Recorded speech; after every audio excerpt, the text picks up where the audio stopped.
નમસ્કાર દોસ્તો, સુપરફાસ્ટ તાજા સમાચારમાં તમારું સ્વાગત છે। દેશ, દુનિયા અને ગુજરાતના તાજા, મોટા અને સૌથી મહત્વપૂર્ણ સમાચાર જાણીએ તે પહેલાં તમે ચેનલમાં નવા હોય તો ચેનલને જરૂરથી સબસ્ક્રાઇબ કરીને વિડીયોને લાઇક કરી દેજો। સૌથી પહેલા દોસ્તો આપણે વાત કરીએ તો હજુ પણ ભારે વરસાદને લઈને રેડ એલર્ટ જારી કરાયું છે। તો 36 કલાકમાં 47 કરતાં વધારે લોકોના મોત થયા છે। જ્યાં દોસ્તો દેશના વિવિધ ભાગોમાં ભારે વરસાદ અને વાવાઝોડાના કારણે છેલ્લા 36 કલાકમાં 47 કરતાં વધારે લોકોના મોત થયા છે। તો હવામાન વિભાગે આગામી 3 દિવસ હજુ પણ ઉત્તર અને પૂર્વોત્તરના રાજ્યોમાં વિવિધ સ્થળોએ ભારેથી અતિભારે અને અત્યંત ભારે વરસાદની આગાહી કરી છે। તો જેમાં ઉત્તરાખંડ, ઉત્તર પ્રદેશ, હિમાચલ પ્રદેશ, મધ્યપ્રદેશ, છત્તીસગઢ, આસામ, મેઘાલય, મણિપુર, નાગાલેન્ડ, મિઝોરમ, ત્રિપુરા, પશ્ચિમ બંગાળ, ઓડિશા અને ઝારખંડનો ભારે વરસાદનું એલર્ટ છે। તો દોસ્તો બીજા સૌથી મોટા સમાચાર સામે આવ્યા છે। ગુજરાતમાં વરસાદને લઈને બે આગાહીકારો સામે આવી ગયા છે। જ્યાં દોસ્તો અંબાલાલ પટેલે જણાવ્યું છે કે બંગાળના ઉપસાગરની સિસ્ટમ સક્રિય થઈ છે, તેથી આવનારા સમયમાં ભારે વરસાદ વરસી શકે છે। તો બીજી તરફ પરેશ ગૌસ્વામીએ પણ કહ્યું છે કે રાજ્યમાં હાલ વરસાદે વિરામ લેશે, તો સપ્ટેમ્બરના અંતમાં ફરી એકવાર વરસાદનો નવો રાઉન્ડ શરૂ થશે। તો નવરાત્રી દરમિયાન પણ કેટલાક જિલ્લાઓમાં વરસાદની પણ સંભાવના છે। તો 1 થી લઈને 18 ઓક્ટોબરની વચ્ચેના સમયમાં પણ છૂટાછવાયા સ્થળોએ છૂટોછવાયો વરસાદ વરસી શકે છે। આગળ દોસ્તો વધુ એક સૌથી મોટા સમાચાર મળ્યા છે। સરકાર તરફથી મળશે બે સારા સમાચાર। જ્યાં દોસ્તો વિદેશમાંથી ભારત માટે બે સારા સમાચાર મળવાના સંકેતો છે। તો વૈશ્વિક બજારમાં બ્રેન્ટ ક્રૂડની કિંમતમાં ભારે ઘટાડો જોવા મળ્યો છે। તો આવી સ્થિતિમાં પેટ્રોલ અને ડીઝલના ભાવ પણ ઘટી શકે છે। તો તે જ સમયે યુરોપિયન સેન્ટ્રલ બેન્કે પોલિસીને રેટમાં પણ 25 બેસિસ પોઈન્ટનો ઘટાડો કર્યો છે। જો અમેરિકામાં પણ 25 બેસિસ પોઈન્ટનો ઘટાડો થશે તો તેની અસર ભારત ઉપર પણ જોવા મળશે। એટલે કે ભારતમાં પણ રેપો રેટ ઘટશે, તો તેનાથી લોન ઉપરના વ્યાજ દરમાં પણ ઘટાડો નોંધાઈ શકે છે। ત્યાર પછી દોસ્તો બીજા સૌથી મહત્વપૂર્ણ સમાચાર મળી આવ્યા છે। તો ગુજરાતમાં શિક્ષણ સુધર્યું છે। તો ગુજરાત સહિત દેશભરમાં સરકારી શાળાઓની પરિસ્થિતિ અંગે સૌ કોઈ જાણે છે। તો દેશના ઘણા વિસ્તારો એવા છે જ્યાં સરકારી શાળાઓની હાલત ખૂબ જ ખરાબ છે। તો ત્યારે એક અહેવાલ અનુસાર ગુજરાતમાં સરકારી શિક્ષણનું સ્તર સુધર્યું છે। તો સરકારી આંકડાઓ અનુસાર ચાલુ વર્ષમાં 2 લાખથી વધુ બાળકોએ ખાનગી શાળામાંથી સરકારી શાળામાં આવ્યા છે।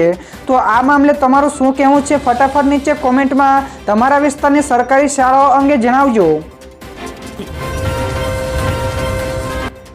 ત્યારબાદ દોસ્તો બીજા સૌથી મહત્વપૂર્ણ સમાચાર સામે આવ્યા છે। ઇલેક્ટ્રોનિક વ્હીકલ અંગે જાણી લો આ ખૂબ જ અગત્યની માહિતી। તો કેન્દ્ર સરકારે જાહેર કર્યું છે કે ઇલેક્ટ્રોનિક વ્હીકલમાં મળતી સબસિડીની સમયમર્યાદા આવનારા 7 મહિના સુધી એટલે કે માર્ચ 2025 સુધી લંબાવી દીધી છે।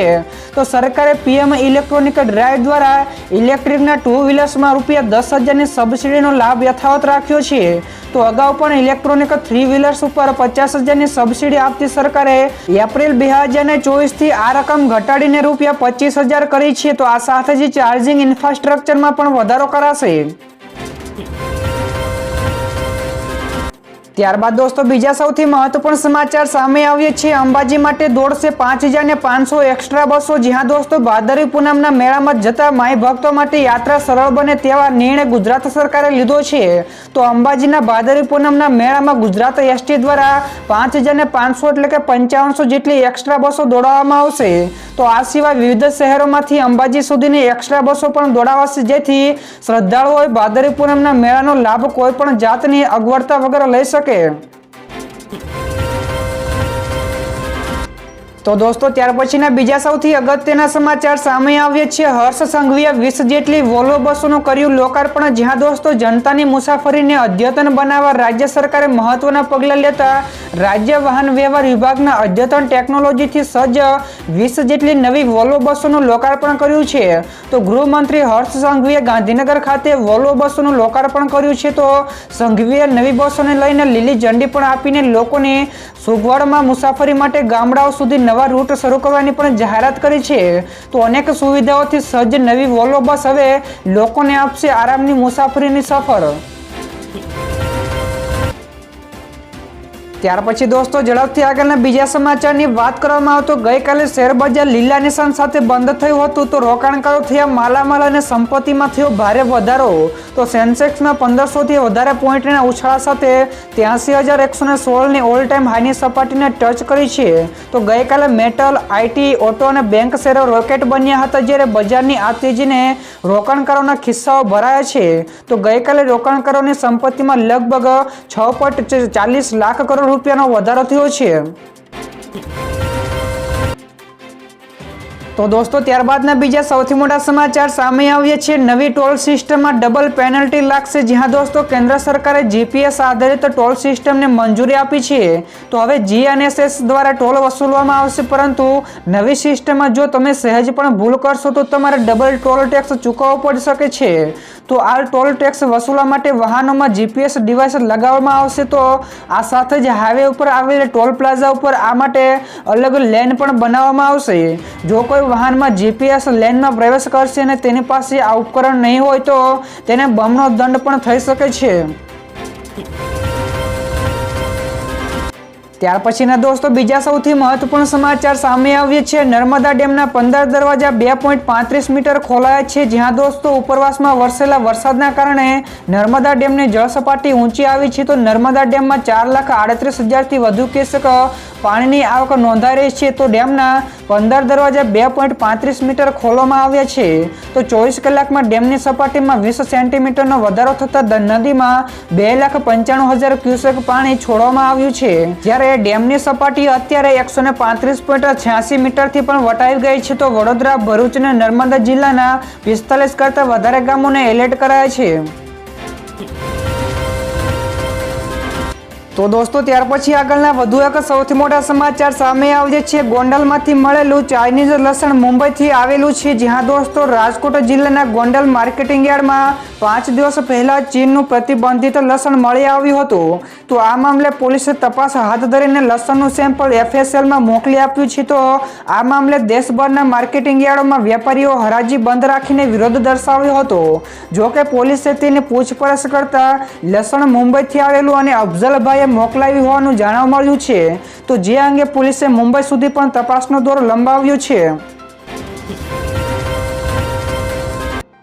ત્યાર પછી દોસ્તો બીજા સૌથી મહત્વપૂર્ણ સમાચાર સામે આવ્યા છે। આવામાં અનિયમિત થઈ શકે છે પીએફ એકાઉન્ટ્સ જ્યાં દોસ્તો નવી ગાઈડલાઇન્સ અનુસાર જો તમારા નામ ઉપર એકથી વધારે એકાઉન્ટ્સ છે તો તે અનિયમિત છે તો જ્યારે કોઈ વ્યક્તિ પોતાના વ્યક્તિગત અથવા તો સગીર ખાતામાં રૂપિયા 1.5 લાખથી વધુ જમા કરે તો આ ખાતાઓને અનિયમિત ગણાય છે તો જ્યારે દર વર્ષે કોન્ટ્રીબ્યુશન નથી કરાતું તો એકાઉન્ટ્સ અનિયમિત થાય છે તો દર વર્ષે ઓછામાં ઓછું કોન્ટ્રીબ્યુશન કરવું જરૂરી છે તો અનિયમિત એકાઉન્ટ્સ ઉપર પોસ્ટ ઓફિસ સેવિંગ એકાઉન્ટના દરોના અનુસાર જ વ્યાજ આપવામાં આવશે।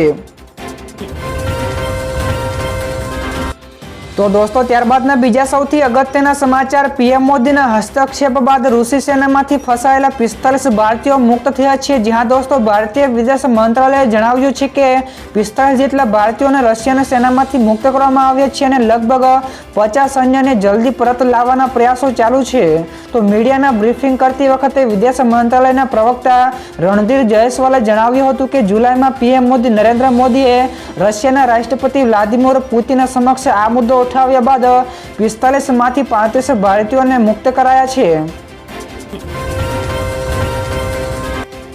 ત્યાર પછી દોસ્તો આ સિવાયના બીજા સમાચારની ફટાફટ વાત કરવામાં આવે તો અદાણી ગ્રુપના 2,600 કરોડ રૂપિયા ફ્રીઝ થયા છે જ્યાં દોસ્તો હિડનબર્ગના રિસર્ચે અદાણી ગ્રુપ ઉપર નવો આરોપ લગાવ્યો છે તો ટ્વિટર ઉપર એક પોસ્ટથી જાણવા મળ્યું છે કે સ્વિટ્ઝરલેન્ડમાં મની લોન્ડરિંગ કેસની તપાસમાં ગ્રુપના 6 જેટલા સ્વિસ બેંકના ખાતામાં $310 મિલિયન એટલે કે 2,600 કરોડ રૂપિયા ફ્રીઝ કરાયા છે જોકે અદાણી ગ્રુપે ગઈકાલે મોડી રાત્રે આ નવા રિપોર્ટ ઉપર સ્પષ્ટતા કરી છે કે જેમાં આ તમામ આરોપો ખોટા ગણાવ્યા અને સાથે જ કહ્યું છે કે આ બધું તેની બજાર કિંમતને નીચી લાવવા માટે કરવામાં આવી રહ્યું છે।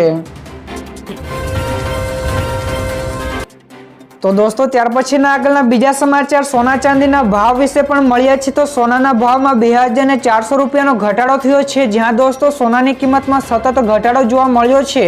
તો મે 2024માં સોનું પ્રતિ 10 ગ્રામનો ભાવ ઓલ ટાઈમ હાઈને ટચ કરીને રૂપિયા 74,222ની સપાટીએ પહોંચ્યો હતો, પરંતુ 4 મહિનામાં ત્યાં રૂપિયા 2421 રૂપિયા સસ્તું થઈને 71,801 રૂપિયા ઉપર આવી ગયું છે. તો ગઈકાલે ફરી એકવાર તેમાં 193 રૂપિયાનો ઘટાડો થયો છે. તો 29 મેના રોજ ચાંદીમાં પણ 94,280 રૂપિયા પ્રતિ કિલોગ્રામે હતી, જે હવે 10,873 રૂપિયા સસ્તી થઈને 83,407 રૂપિયા પ્રતિ કિલોગ્રામે થઈ ગઈ છે. તો ગઈકાલે તેમાં પણ 219 રૂપિયાનો ઘટાડો નોંધાયો હતો.